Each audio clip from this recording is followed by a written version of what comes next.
Povo de Deus, paz do Senhor Jesus. Por favor.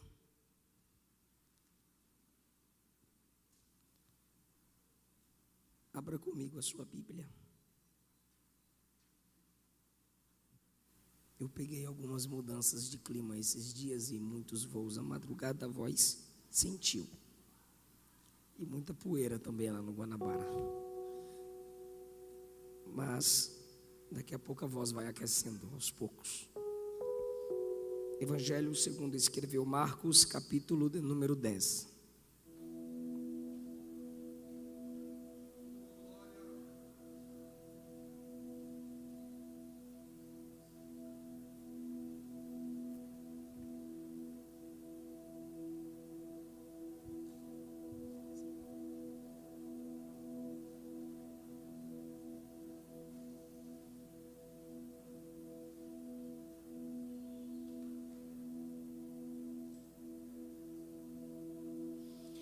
Por favor, leiamos a partir do versículo 17. E pondo-se a caminho, correu para ele um homem, o qual se ajoelhou diante dele e lhe perguntou: Bom mestre, que farei para herdar a vida eterna? E Jesus lhe disse: Por que me chamas bom? Ninguém é bom senão um, que é Deus. Tu sabes os mandamentos: não adulterarás, não matarás, não furtarás, não dirás falsos testemunhos, não defraudarás alguém, honra teu pai e a tua mãe. Ele, porém, respondendo, lhe disse: Mestre, tudo isso guardei desde a minha mocidade. E Jesus, olhando para ele, o amou e lhe disse: Falta-te uma coisa, vai e vende tudo quanto tens, dar aos pobres, e terás um tesouro no céu. Vem e me segue. Mas ele, contrariado com essa palavra, retirou-se triste, porque possuía muitas propriedades. Então Jesus, olhando ao redor, disse aos seus discípulos: Quão dificilmente entrarão no reino de Deus os que possuem riquezas. Os discípulos se admiraram destas suas palavras. Mas Jesus, tornando a falar, disse-lhes: Filhos, quão difícil é para os que confiam nas riquezas entrar no reino de Deus. É mais fácil passar um camelo pelo fundo de uma agulha do que um rico entrar no reino de Deus. Eles se admiravam ainda mais, dizendo entre si: Quem poderá se salvar? Jesus, porém, olhando para eles, disse: Para os homens é impossível, mas não para Deus, porque para Deus todas as coisas são possíveis. E Pedro começou a dizer-lhe: Eis que nós deixamos tudo e te seguimos. E Jesus, respondendo, disse: Em verdade vos digo que ninguém há que tenha deixado casa, irmãos ou irmãs, ou pai ou mãe, ou mulher, ou filhos, ou campos, por amor de mim e do Evangelho, que não receba 100 vezes tanto já nesse tempo em casas, irmãos e irmãs, mães e filhos e campos, com perseguições, e no século futuro a vida eterna. Porém, muitos primeiros serão os últimos, e os últimos serão os primeiros. Glória a Deus. Glória a Deus. Podeis assentar.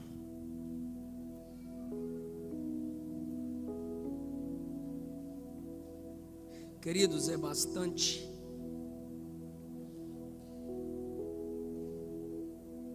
privilégio para mim estar mais uma vez na segunda de primeira, nessa igreja abençoada. Pastor Josué Gouveia, um homem abençoado, Pastor Carlos Maia, com toda a sua equipe abençoada. Muito obrigado pela oportunidade, pela sua amizade, meu amigo. A minha esposa acabou de chegar, a missionária Luana, o Eliseu Filho e a Esté Caroline, que ainda está ali na barriga e está chegando aí, 5 de outubro. Graças a Deus por isso. O Ricardo, a Amanda, o Will, o casal abençoado aí que vieram cultuar a Deus. Que Jesus vos abençoe. Queridos irmãos, Esse é um texto que parece fácil, mas não é. Eu preciso muito de sua atenção. Muito de sua atenção. Jesus, no Evangelho segundo escreveu Marcos, é apresentado como o servo. Ele não para em Marcos, ele só trabalha em Marcos. A expressão mais usada no Evangelho segundo escreveu Marcos é logo, logo, logo, logo, logo. Jesus não se atrasa em Marcos. Jesus para agir novamente. E estando ele a caminho, versículo 17, correu para ele um homem. Ele tem pressa. Ele se ajoelha, uma postura certa. E ele pergunta: bom mestre, expressão errada, que farei para herdar a vida eterna? Desejo certo. Jesus diz: por que me chamas bom? Jesus está perguntando a motivação de sua expressão bom e mestre. Por que me chamas bom? Só há um que é bom, é Deus. Antes que ele responda, Jesus diz: tu sabes os mandamentos, assim como qualquer brasileiro sabe as vogais. Qualquer judeu desde a infância sabia os mandamentos. Jesus diz: tu sabes os mandamentos. Não adulterarás, não matarás, não furtarás, não dirás falsos testemunhos, não defraudarás alguém, honra teu pai e honra tua mãe. Aí ele disse: mestre, tirou o bom.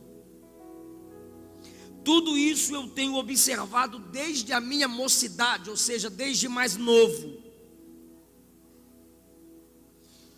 Jesus olhou para ele com amor e lhe disse, com amor, viu? Falta-te uma coisa. Vai, vende tudo quanto tens, pega o dinheiro, dará aos pobres, e terás um tesouro no céu. Vem e me segue. É mais do que um chamado à pobreza, é um chamado ao discipulado. Me segue, me segue. Ele ficou contrariado. A expressão contrariado no versículo 22 é: criou-se nele uma grande tempestade. Esse é o único camarada na Bíblia que chega na presença de Jesus e quando sai, sai pior do que quando chegou. Tem gente na Bíblia que sai do mesmo modo. Esse aqui saiu pior. Ele se retirou, ele virou as costas para Jesus, triste. Triste. Por que ele saiu triste? Está escrito: porque possuía muitas propriedades. Aí Jesus olha ao redor e diz assim, dificilmente, ele não disse impossível. Para de ter preconceito com os ricos. Jesus disse: dificilmente entrarão no reino de Deus os que possuem riquezas. Aí os discípulos se admiraram dessas palavras. Quais palavras? Dificilmente um rico vai entrar no meu reino. Por que os discípulos se admiraram? Porque para eles, quanto mais rico é, maior possibilidade tem de ser abençoado e de ser salvo.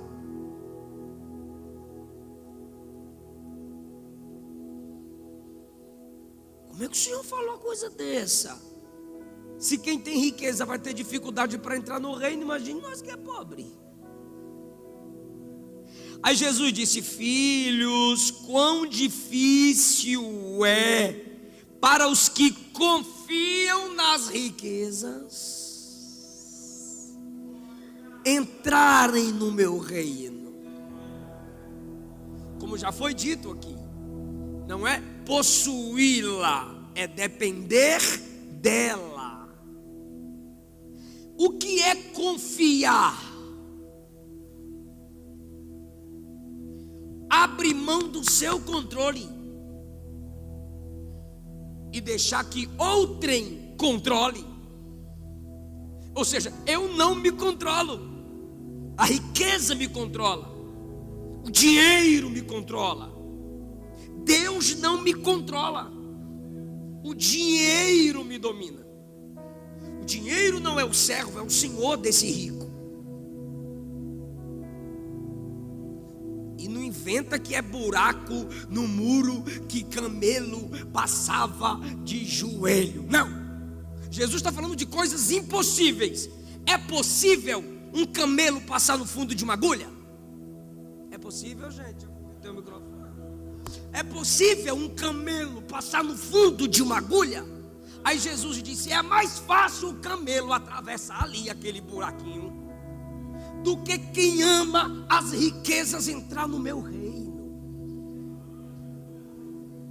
O papo aqui é impossibilidade. E não é impossível um camelo passar num buraco, porque ele se abaixa e passa. Agora, rico que ama o dinheiro acima das coisas de Deus, ou até pobre, porque tem rico que não ama o dinheiro, e tem pobre que 10 reais ele mata.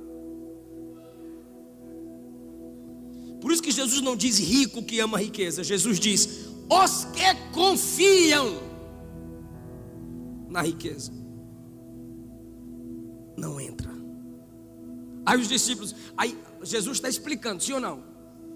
Ó, 24. Quando Jesus disse: dificilmente os que possuem riquezas entrarão no meu reino. Aí os discípulos: como assim? Aí Jesus explica: filhos, eu estou dizendo que aqueles que dependem das riquezas não vão entrar no meu reino. É difícil de entrar no meu reino. É mais fácil o camelo passar pelo fundo da agulha do que o rico que confia nas riquezas, do que aquele que confia na riqueza entrar no meu reino. Aí eles se admiraram ainda mais. Aí os discípulos dizem assim: agora que lascou mesmo.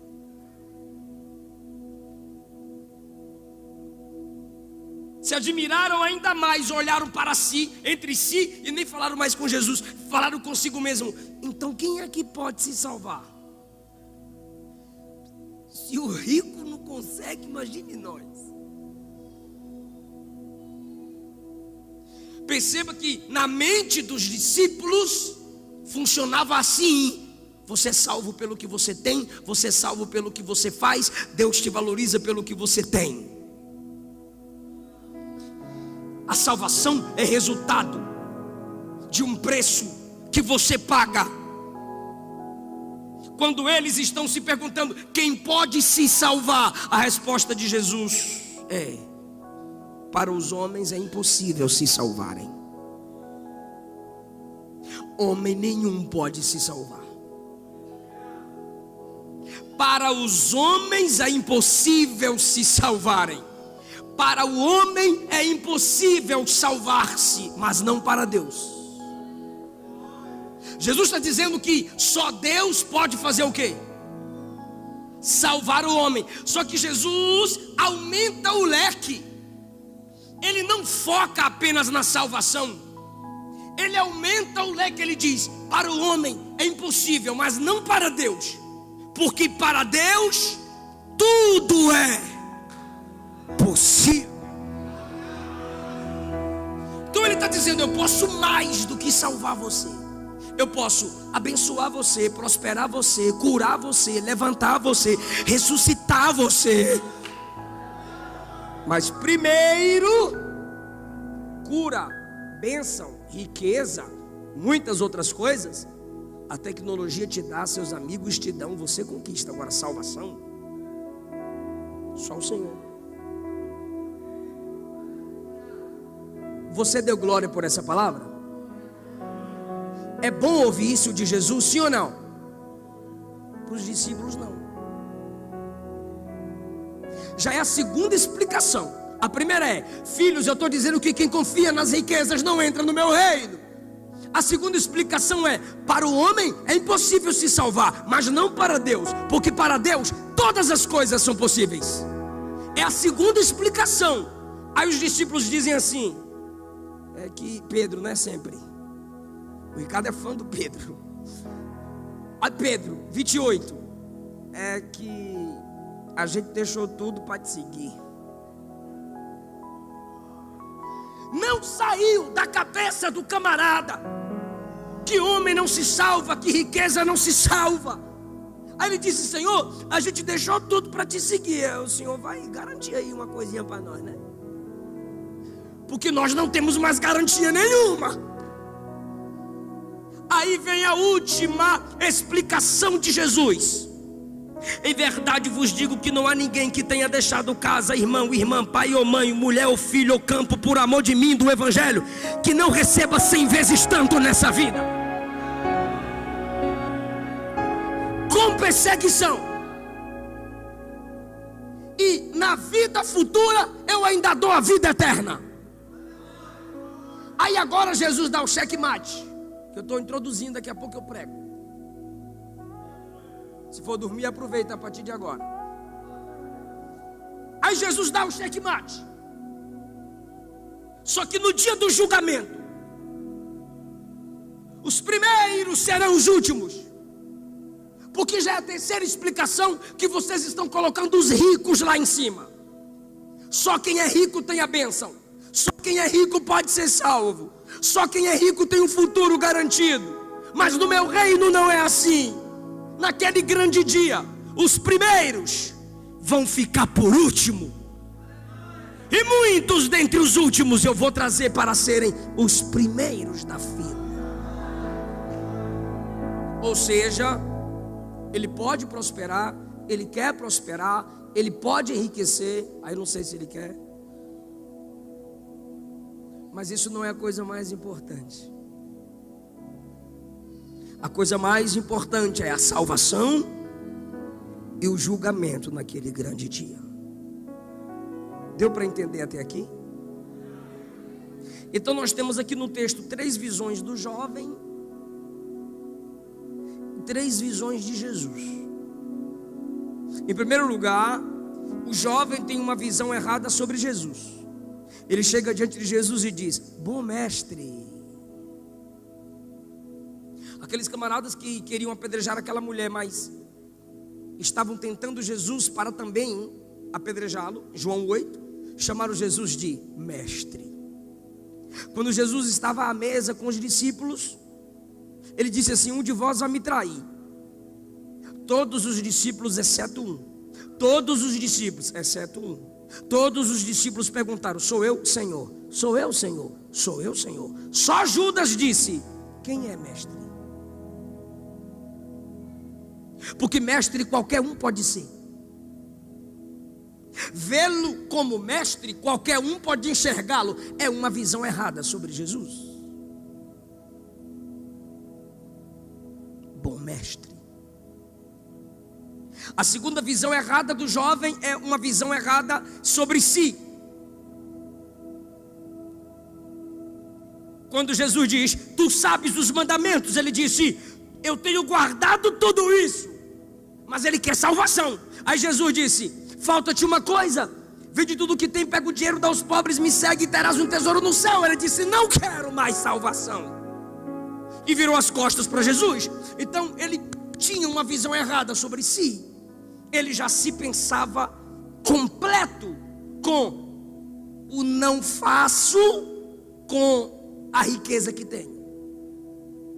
E ele acha que é suficiente em si mesmo, ao ponto de virar as costas para Jesus. É uma visão errada sobre si. Terceiro lugar, ele tem uma visão errada sobre a salvação.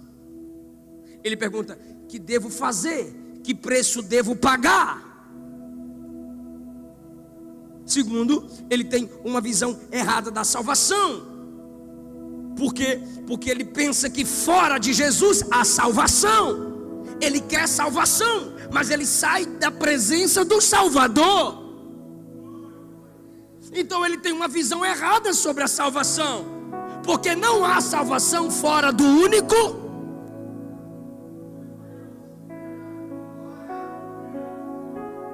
Ele tem uma visão errada da salvação. Primeiro é: como eu compro, como eu adquiro. Terceiro, Segundo, ele vira as costas para o Salvador, pensa que em outro lugar ele vai encontrar. Terceiro, ele pensa que salvação é não fazer. Por quê? Porque, pastor Carlos Maia, quando Jesus diz, tu sabes os mandamentos do não fareis, está aqui, 19, não adultera, não mata, não furta, não diz falso testemunho, não defrauda. Ele diz, opa, eu não faço essas coisas, então eu sou salvo. Visão errada da salvação. Porque tem gente que pensa que pelo que ele não faz, ele é salvo. Não mato, não roubo, não fumo, não bebo, então eu sou salvo. Só que a salvação não consiste naquilo que você não faz. Ele tem uma visão errada sobre a salvação. E aí, se ele está diante, irmão, seja sincero, pelo amor de Deus, em nome de Jesus, por favor, por gentileza. Se ele está diante de Jesus com 3 visões erradas, Jesus vai corrigir ou não? Óbvio. Ele não perde a oportunidade. Assim deveria ser a gente também. Não, cada um cuide de sua vida. Não, está errando, deixa. Se for para o inferno, a culpa é sua. Paulo diz em Atos capítulo 20, eu estou livre do sangue daqueles que estiveram diante de mim, porque a eles eu preguei o evangelho.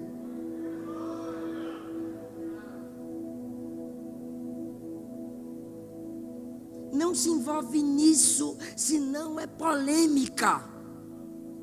Se alguém é polêmico porque prega a verdade, você é covarde porque foge da verdade. Uma irmã comentou no meu Instagram, esse pastorzinho se acha, quer cuidar da vida de todo mundo. Logo para quem ela falou? Eu fiz chamada de vídeo, pastor. Fiz chamada de vídeo. Tu comentou no meu Instagram que eu sou pastorzinho, sou mesmo que eu sou pequeno, mas disse que eu me acho e que eu quero cuidar da vida de todo mundo. Se mantenha você na sua insignificância de cuidar só da sua vida. Eu fui chamado para cuidar da vida dos outros, sim.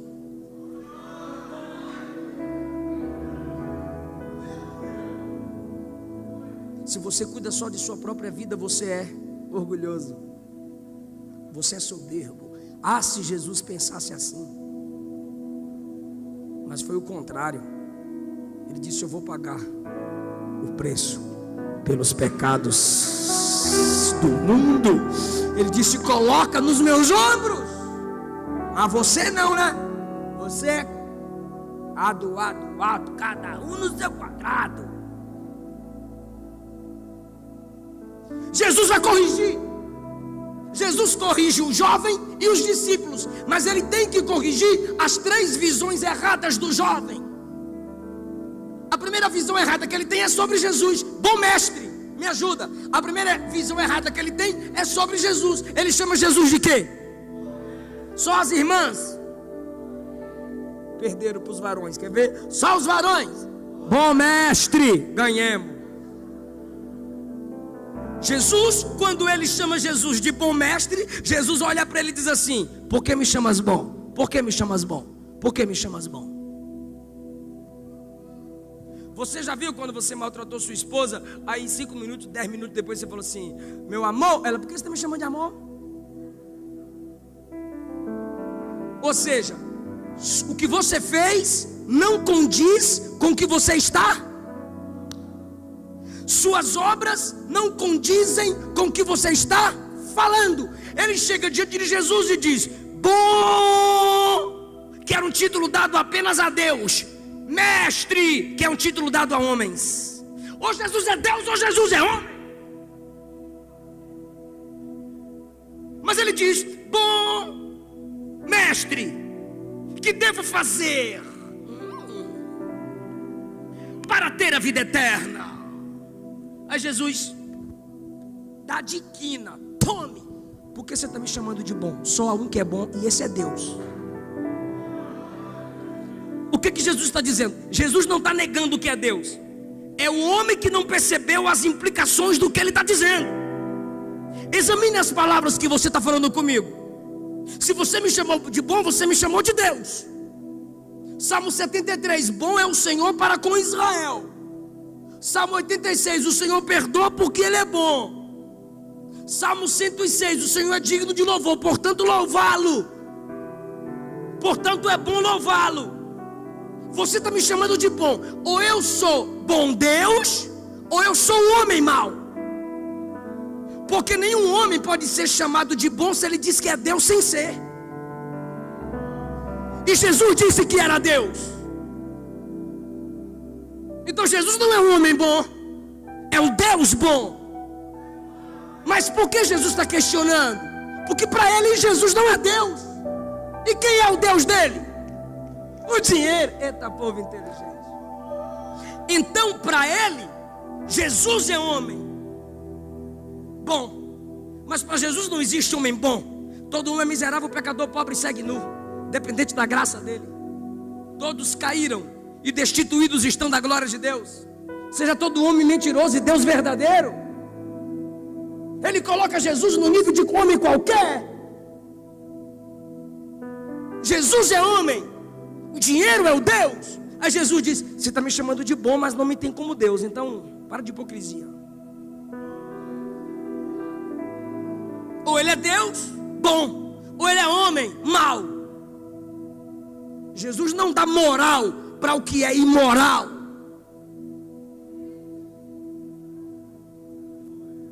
Essas são reais alternativas a respeito de Jesus.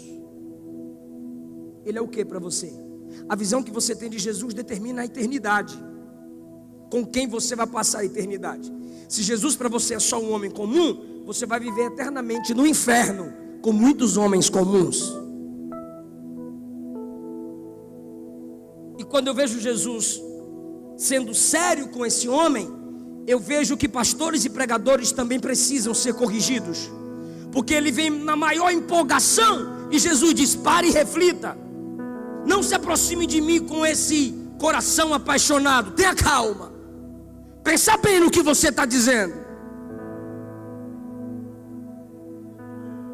Jesus está dizendo: não se converta a mim por uma paixão sentimental. Olhe para o Pai. Veja a minha divindade. Conheça a verdade do que prego. Porque algumas pessoas estão ligadas a homens e estão pensando que por estarem ligados a esses homens estão ligados a Deus. E alguns homens aceitam isso. E não existe lealdade cega a homem. O bom pastor que deu a vida pelas ovelhas foi Jesus. Todo pregador e líder é simplesmente alguém levantado pela graça para nos conduzir no caminho certo, enquanto anda no caminho certo.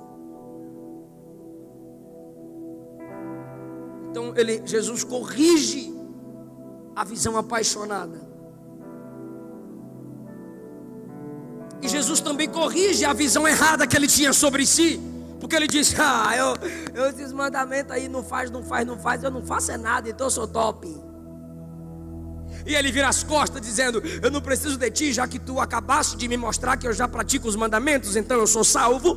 E eu já tenho essa visão de mim, eu sou o cara, quão grande sou eu canto no espelho, lindo, lindo tu és. E ele simplesmente vira as costas para Jesus.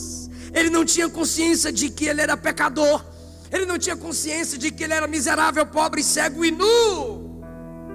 Ele não tinha consciência que suas virtudes externas não poderiam salvá-lo. Porque Isaías 64:6 diz que todas as nossas justiças são trapos de panos imundos e fedorentos. Sua melhor obra sem a graça não presta para nada. É por isso que eu sempre digo: minha pregação sem a graça não faz nada, mas a graça faz qualquer coisa sem a minha pregação. Porque se eu não fizer, outro fará. Lembra que ele se gabou de ter guardado a lei? Ele diz: Senhor, isso aí eu pratico desde a minha mocidade.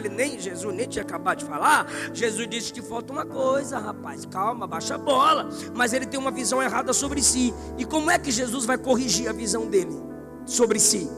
É quando Jesus diz assim: vai, vende tudo que tem, pega o dinheiro e dá para os pobres.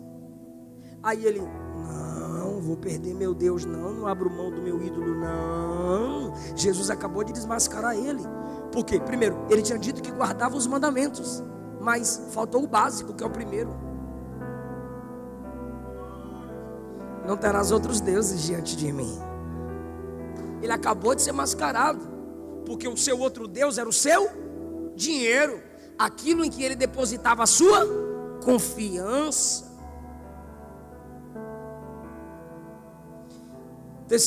Primeiro, Jesus corrige a visão errada sobre Jesus. Segundo, Jesus corrige nele a visão errada que ele tem dele, que é acima da média. Terceiro, Jesus corrige a visão errada que ele tem da salvação. Só te falta uma coisa: vende tudo o que tem, diga fazer.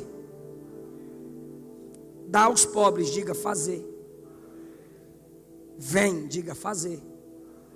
Me segue.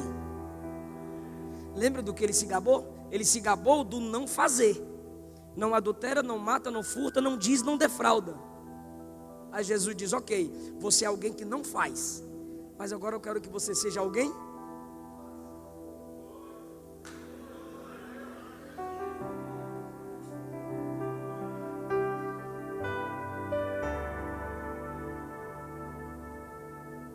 Não é pelo que você não faz, não bebo, não mato, não roubo, não fumo. Agora eu quero que você faça. Isso é salvação? É, pastor. Por quê? Porque é Jesus que está mandando. Não é fazer para ser, é fazer porque o Salvador está mandando. E quando o Salvador disse, para de ser alguém que não faz e começa a ser alguém que faz. Porque tem gente que diz assim, eu não minto, mas também não fala, adiantou nada. E o que Paulo ensinou aos Efésios capítulo 4? Não mintais, vírgula, falai a verdade.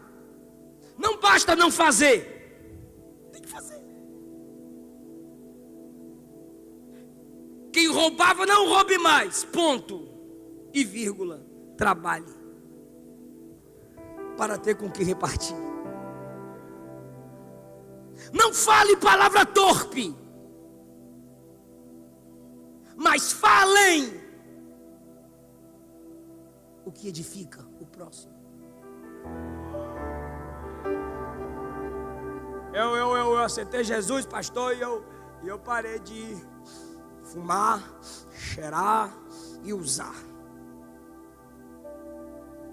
E o que você passou a fazer? Não, eu estou de boa. Você não é salvo.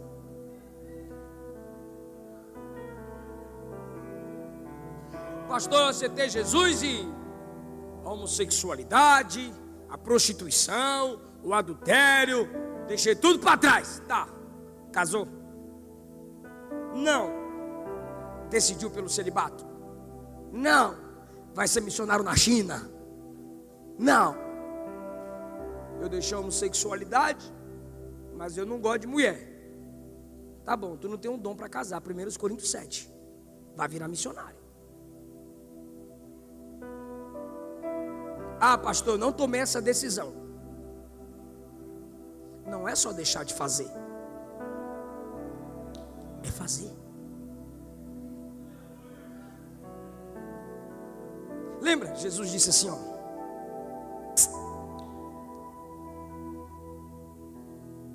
O valente chega e domina o valente que está na casa. E os demônios que estavam naquela casa saem. Diga, a casa ficou limpa.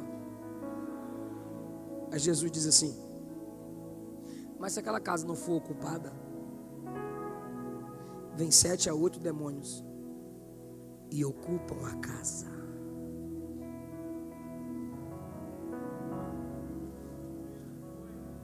Por quê? Porque a pessoa aceitou Jesus ou voltou para Jesus, toda a sujeira saiu. Aí a igreja não tem nenhum plano para envolver o camarada em algum projeto missionário, evangelístico. Aí o camarada é uma mente vazia. A gente evangeliza, mas não dá uma Bíblia. A gente evangeliza, mas não indica um ponto de congregação para a pessoa se reunir. A gente evangeliza, mas não pega o endereço. Meu Deus do céu, eu peço o nome para entregar para minha esposa orar. Ninguém me dá. Tem lugares que eu acabo de pregar com a Luana, que eu e ela, lá na porta, procuramos a pessoa que acabou de aceitar Jesus e vamos conversar com a pessoa, porque os irmãos da igreja, quando a pessoa aceita Jesus, mas acaba o culto, cada um com seu grupinho, pizzaria, churrasquinho, e a pessoa que aceitou Jesus, ninguém dá moral. Aí depois vem 7, 8 demônios, a situação é pior do que há. Aí você, hipócrita julgador, vai olhar para aquela pessoa e vai dizer assim: aí ó, era só aparência, era lágrima de crocodilo. Não é não. É você que não tem unção, é você que não tem autoridade, é você que chega tarde no culto, não tem pressa para chegar, mas tem pressa para sair. É você que não tem amor pelas almas, é você que não tem a visão de Cristo pelas pessoas. Então você já é alguém que não faz, está meio caminho andado. Agora eu quero que você faça. Cuida de alguém, cuida dos pobres. Não, eu já honro meus pais. Pois é. A única exceção do fazer no mandamento que você segue é no rol de membros de sua família, porque fora dela você não cuida de ninguém. Então pega o dinheiro e dá para os pobres. Me segue e terás um tesouro no céu.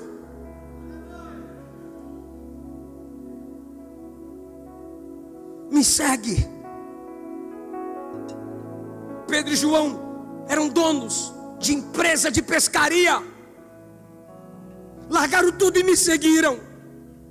Zaqueu era rico. Se tivesse defraudado alguém, ia restituir 4 vezes mais, e metade dos bens dar aos pobres. Me segue. Marta, Maria e Lázaro são ricos, eles me recebem e eu levo mais 12 para comer na casa deles. E Maria derrama nos meus pés o perfume mais caro. Me segue. José de Arimateia é rico, mas quando eu morrer, ele vai me dar um túmulo novo. Me segue. Me siga. Barnabé é rico, mas quando derramar do meu espírito, ele vai vender todas as propriedades só por amor ao meu reino. Me segue, que você vai ver que a riqueza da minha graça é maior do que o amor ao materialismo. Eu quero te dar um tesouro no céu. É isso que Jesus está fazendo com esse jovem. Me segue. Jesus o amou, gente. Está escrito aí, ó, versículo 21. Ele não pede renúncia de quem ele não ama. Mas a questão é que você não ama ao ponto de renunciar por ele. Porque a gente canta, né? Aba, aba, nunca vi tanto aba, meu Deus. Aba, aba, papaizinho.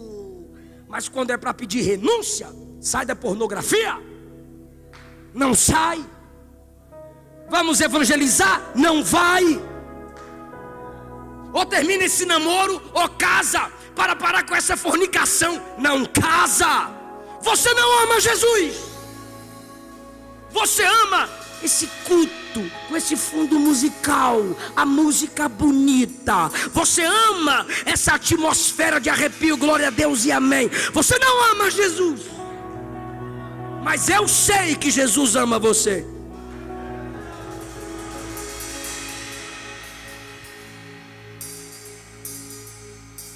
Então ele tem uma visão errada da salvação.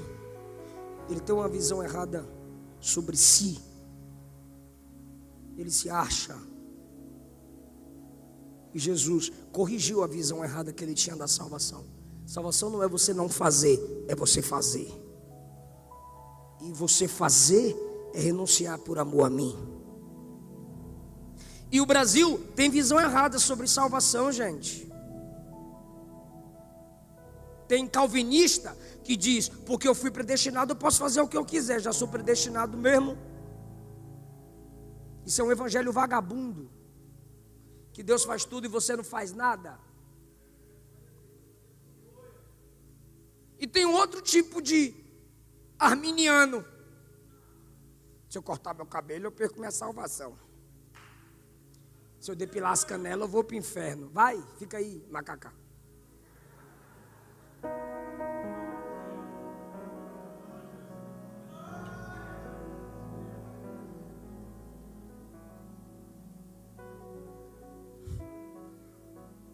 Na Índia, quem deseja a salvação se deita sobre camas de prego, ao sol escaldante, se balança em cima de um fogo baixo, ou sustentam as mãos bem alto, até perder a sustentabilidade dos braços. A nossa salvação não está em deitar em cama, irmão. É joelho no chão. A nossa salvação, irmão, não é andar ou se balançar sobre fogo baixo. É ser queimado pelo fogo do Espírito. Nossa salvação não é levantar as mãos até perder a força, não. Nossa salvação foi garantida por aquele que estendeu os braços lá na cruz e disse: está consumado. No Brasil nós temos romarias onde as pessoas sobem conventos de joelhos, acendem muitas velas.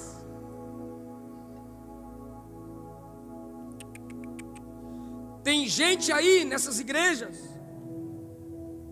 que só pregam o materialismo, pensando que a salvação está baseada em seus envelopes. E Jesus não quer seu envelope, Ele quer você. Me segue. Porque se Ele tiver você, tudo que é seu é dele. Envelope é fichinha. Dízimo é só para mim. Eu não sou dizimista. Irmão, tu já pensou como é que é o dizimista? Deixa eu ver quanto eu recebi. 2.200 é do Senhor.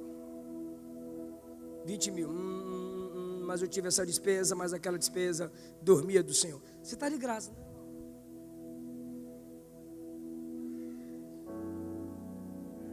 Eu acho que Deus quer que tu seja dizimista.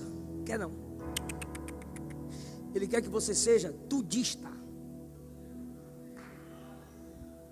Porque se Ele disser, vende tudo, pega todo o seu salário e manda para o missionário. Você renova Premiere, Sky, Netflix todo ano ou de 6 em 6 meses. Você não sustenta um missionário por ano. Você não ajuda um pastor congregacional por ano. Eu amo Jesus. Ama não.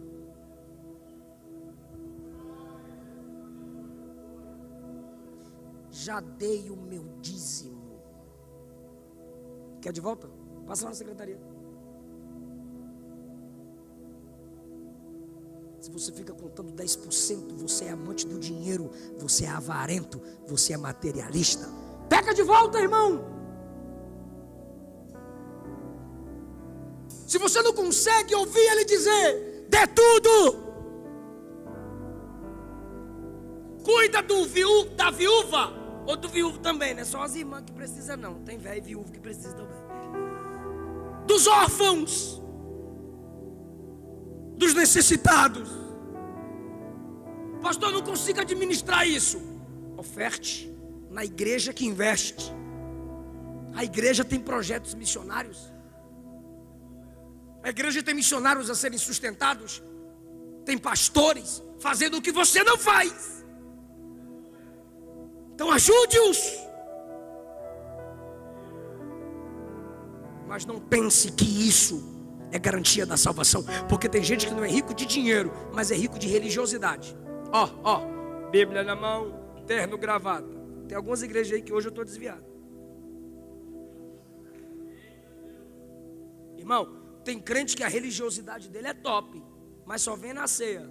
É o vampiro gospel, só vem beber o sangue de Jesus. Mas não participa em nada no culto.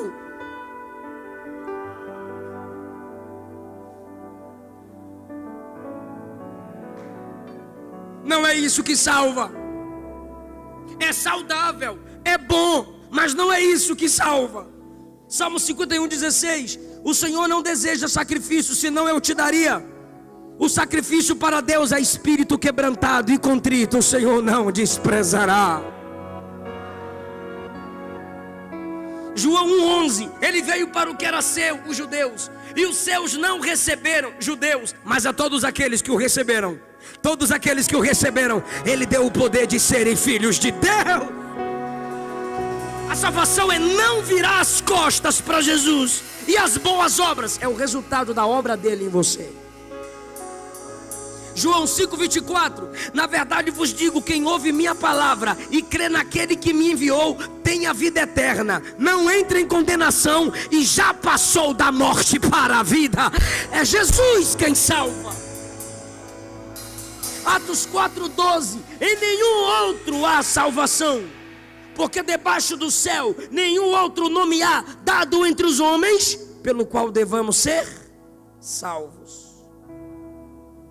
Então o rapaz foi corrigido. Sua visão sobre mim está errada. Eu sou mais que um mestre, eu sou Deus. Sua visão sobre si está errada. Tu está pensando que não fazer salva, mas eu estou te chamando para fazer o que eu mando. Obediência é o que mostra a salvação. E sua visão sobre si mesma está errada. Você é amante do dinheiro. Ele vira as costas e Jesus não olha mais para ele. Jesus olha ao redor. Versículo 23: dificilmente entrarão no meu reino os que têm riquezas. Aí Jesus agora vai corrigir os discípulos. Por quê? Eu encerro. Eles pensavam que ser rico era ter a bênção de Deus. Eu gostei da palavra do pastor Carlos Maia. Eu até pensei assim: vixe, vou ter que mudar a mensagem, senão vão pensar que eu estou batendo nele. Mas ele disse: prosperidade é diferente, irmão. É outro nível, irmão. É isso que Deus tem para você, irmão. O rico, ele não tem contentamento. Converse com ele. São muitos e muitos investimentos. São muitas e muitas quedas. São muitas e muitas enfermidades. São muitas e muitas disputas. O próspero, não.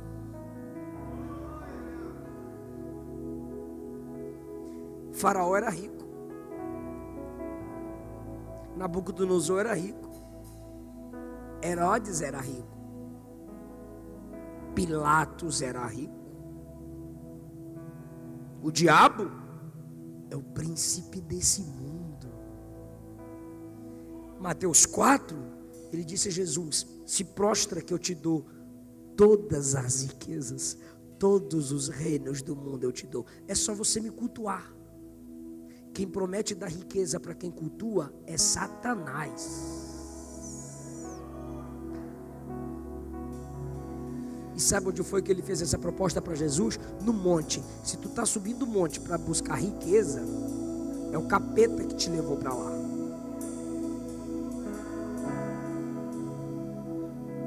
Mas é pecado a riqueza na vida do crente? Não.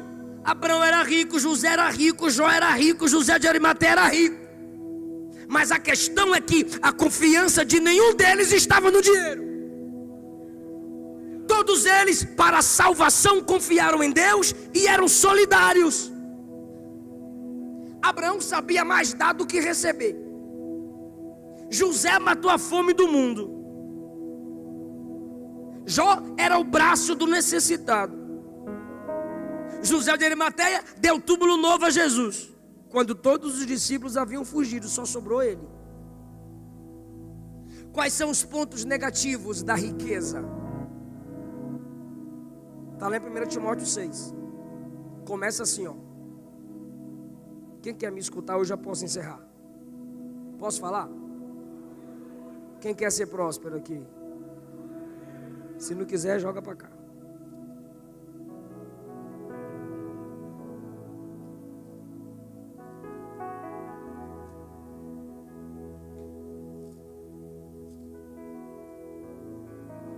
aqui, ó. 1 Timóteo 6. Olha como é que começa o texto. 3. Se alguém ensina alguma outra doutrina, diga ensina. Se alguém ensina alguma outra doutrina que não se conforma com a doutrina do nosso Senhor Jesus e com a doutrina da piedade, da vida correta com Deus e religiosa, é soberbo, nada sabe, delira acerca de questões e contendas de palavras, e de suas pregações nascem invejas, disputas, blasfêmias, suspeitas. Ei, olha para cá. Tudo isso aqui é sentimento de quem quer ficar rico a todo modo, de todo jeito, tá? Mas quem está treinando eles? Falsos pregadores. Inveja, porfia, blasfêmia, ruins, suspeitas, contendas, homens corruptos de entendimento, privados da verdade, pensando que a piedade é causa de ganho. Olha só. E Paulo vai negar? Não. Mas é grande ganho a piedade, porém com contentamento. Ele está dizendo que a religião garante ganho, sim. Vida com Deus, vida correta, garante ganho, sim. A Bíblia não promete vida de miserabilidade para todos. Nada trouxemos para esse mundo, não se esqueça disso. E é manifesto que nada podemos levar. Só tenha certeza disso aqui: a riqueza não é eterna. Tendo, porém, o sustento e o conforto para o sono, estejamos contentes. Ou seja, se contente se o que você tem ganhado te sustenta e sustenta a sua família. Mas os que querem ser ricos, esse querer aqui é desejo desenfreado, cai em tentação, porque ele é sempre tentado a querer mais e mais e mais. Em laço e concupiscências loucas. Sabe o que é isso? Desejos, atitudes, alianças desenfreadas, nocivas, que os levam para ruína e perdição. O amor do dinheiro é cobiça. O amor do dinheiro, a cobiça, é a raiz de toda espécie de males. Nessa cobiça, alguns, não todos, porque tem gente desejando a riqueza e trabalhando duro para isso. E quando ele trabalha duro para isso e põe a sua confiança em Deus, ele passa do nível da riqueza e chega no nível da prosperidade. E o que é a prosperidade, pastor? É aquilo que tem a bênção de Deus. O cara não entende como, mas ele está prosperando. Ele não sabe de onde vem, mas o escape vem. Alguns se desviaram da fé e causaram a si mesmos muitas dores.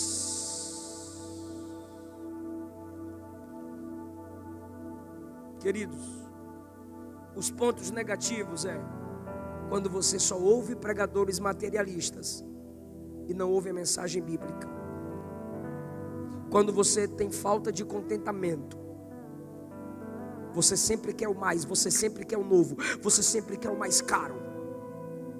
Quando você não tem piedade, ou seja, você não se importa nem com as coisas de Deus, nem com os necessitados.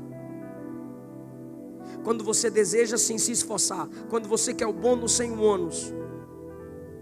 Quando você ama as riquezas, ou seja, quando você cobiça o que tem. Quando você não quer a prosperidade com a bênção de Deus, ou seja, ofertando, dizimando, ou dando tudo, sustentando o missionário, abençoando o reino. Isso é amor ao dinheiro. É esse tipo de riqueza que 1 Timóteo 6 é contra. Os discípulos disseram: Senhor, nós deixamos tudo e te seguimos. Sabe o que eles disseram?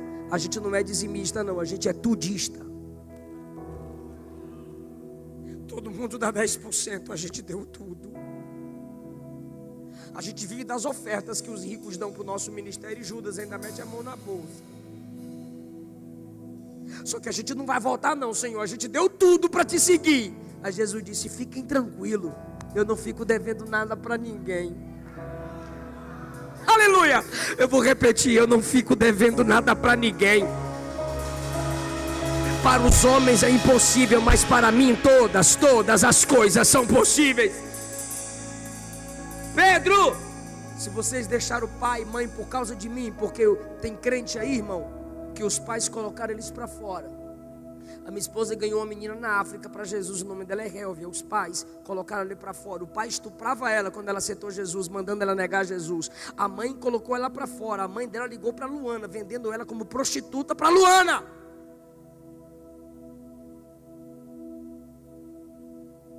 Tem pais colocando seus filhos para fora porque aceitaram Jesus. Tem marido que quando a mulher chega em casa dizendo que aceitou Jesus, ele põe ela para fora. E quem ela tem que escolher? Jesus. Porque ele impôs a escolha. Aí Jesus disse: quem deixou pai, mãe, irmãos ou irmãs, por causa de mim, vai ter 100 pais, 100 mães, 100 irmãos, 100 irmãs. Aleluia! Jesus está dizendo: se tua casa te abandona porque você me serve, olha a família que eu levantei para cuidar de você. Jesus não deve nada a ninguém e não engana ninguém. Ele diz: mas vai ter perseguição. Pastor, vai ter luta? Vai ter perseguição? Vai. E aí? E aí? É que lá fora também tem, mas lá fora você sofre sozinho. Aqui Jesus e a igreja sofrem com você, atravessa a luta com você. Aí ele diz assim: eu vou te dar 100 vezes nessa vida, e se você chegar a morrer, eu te garanto a vida eterna. Fica em pé dando glória a Deus. Jesus corrige o jovem, Jesus corrige os discípulos. Que Deus fale ao seu coração. Você é salvo em uma pessoa: Jesus. Tudo para Ele é possível.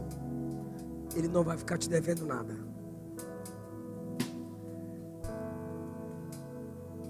Ele tem poder para prosperar os seus servos.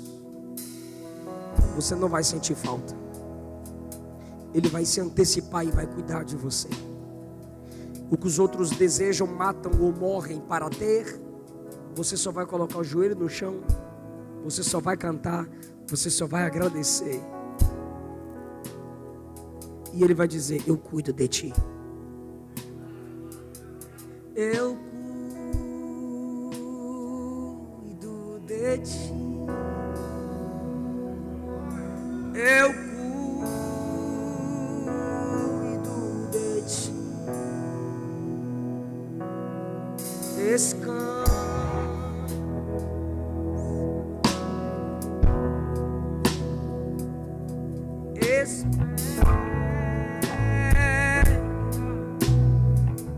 Eu gosto dessa parte. O que eu tenho é bem melhor, pois só eu sei do amanhã. Então recebe